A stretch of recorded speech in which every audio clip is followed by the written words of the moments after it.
नबी करीम सल्लल्लाहु अलैहि वसल्लम ने अली शेर खुदा से फरमाया मस्जिद में पहुंचो। आप मस्जिद में पहुंचे, मस्जिद नबवी शरीफ में। हजरत बिलाल को हुक्म दिया जाओ अंसार और मुहाजिरीन में जाकर के कह दो कि वो मस्जिद नबवी में जमा हो जाएं। सब जमा हो गए। मेरे आका तशरीफ लाए। मेरे आका ने इरशाद फरमाया, मेरे सहाबा, मैंने अपनी बेटी फातिमा का निकाह अपने खानदान में सबसे बेहतर के साथ किया है। उसके बाद मेरे आका अपने घर पे तशरीफ लाए। तमाम अज़वाज से फरमाते मुझे मेरी बेटी से तन्हाई में बात करनी है। अज़वाज मुतहरात पर्दे में चली गई। यहाँ पहुँच के बहुत अहम बात बता रहा हूँ। लड़के की जब हम शादी करते हैं तो उससे 7 बार पूछते हैं, बता बेटा फला खानदान में तेरा रिश्ता कर रहे हैं, क्या मंजूर है? फला घर में तेरा रिश्ता करने जा रहे हैं, क्या तुझे ये रिश्ता मंजूर है? लड़के ने मना कर दिया तो फिर इनकार है ना।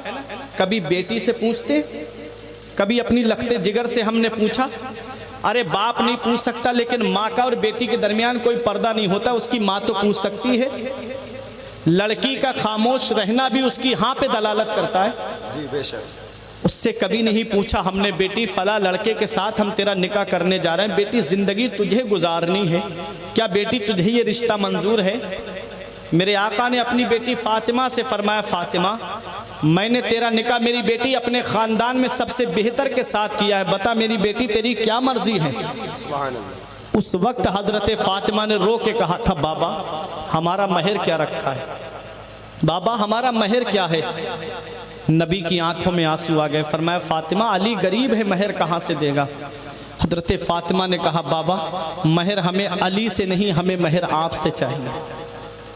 हजरत फातिमा को सीने से लगा कि नबी ने फरमाया, फातिमा जब से खदीजतुल कुबरा का विसाल हुआ तब से लेके आज तक मेरी बेटी तूने मुझसे किसी चीज़ का सवाल नहीं किया। आज पहली बार मेरी बेटी तूने मुझसे कुछ मांगा है। हजरत खदीजतुल कुबरा ने विसाल से पहले अपनी एक बेटी को जोड़े दिए, एक बेटी को मिट्टी के बर्तन दिए, एक बेटी को और सामान दिया। जब हजरत फातिमा का नंबर आया, नबी ने फरमाया, फातिमा को कुछ नहीं दोगी?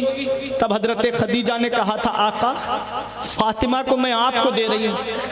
जब मेरी बेटी आपसे किसी चीज का सवाल करे तो मेरी बेटी के सवाल को पूरा करना। हजरत फातिमा से नबी फरमाते, फातिमा आज तक मेरी बेटी तूने मुझसे कुछ नहीं मांगा, आज पहली बार मांगा है, मांग मेरी बेटी मैं तुझे दूंगा। 400 मिसकाल चांदी जो महर रखा गया वो तो महर अपनी जगह है। एक जगह आया है कि हजरत फातिमा कहती है, बाबा आज मैं आपसे सोने चांदी का सवाल नहीं करूंगी, आज मैं आपसे सीमो जर का सवाल नहीं करूंगी। मेरे बाबा आज मुझे कोई सोने चांदी नहीं चाहिए। कहा, बेटी फिर क्या चाहिए? हजरत फातिमा कहती है, बाबा मैंने आपको रातों में उम्मत के गम में आंसू बहाते हुए देखा है, आप रातों में उठ उठ करके उम्मत के गम में रोते हैं। बाबा कयामत के दिन जब आप उम्मत की शफाअत के लिए दुआ कर रहे हो तो बस इतनी इजाजत मिल जाए कि फातिमा पीछे से आमीन कह दे। अल्लाह अकबर। ये हजरत फातिमा तो ज़हरा है। मेरे आका ने फरमाया, फातिमा तूने बहुत बड़ी चीज मांग ली। जिब्राइल अलैहिस्सलाम को रब ने भेजा, जा मेरे महबूब से कह दे कि बेटियां दरवाजे से खाली हाथ नहीं लौटाई जाती, बेटियां दरवाजे से खाली हाथ नहीं लौटाई जाती। मेरे महबूब से कह दो कि महबूब कयामत के दिन उम्मत की शफाअत के लिए दुआ करना तुम्हारा काम है और आमीन कहना फातिमा का काम है और जन्नत देना परवरदिगारे आलम का काम है। वो हजरत फातिमा तो ज़हरा है। मेरा ईमान पुकार के कहता है, खूने खैरुर रसूल से है जिनका खमीर, उनकी बेलौस तीनत पे लाखों सलाम। सैयदा जाहिदा तैयबा ताहिरा जाने अहमद की राहत पे लाखों सलाम। वो हजरत फातिमा तो ज़हरा है। मदीने वाले मुस्तफ़ा सल्लल्लाहु अलैहि वसल्लम ने जब अपनी बेटी फातिमा को रुखसत किया, अब आप बहुत गौर से मेरा पैगाम सुनिएगा।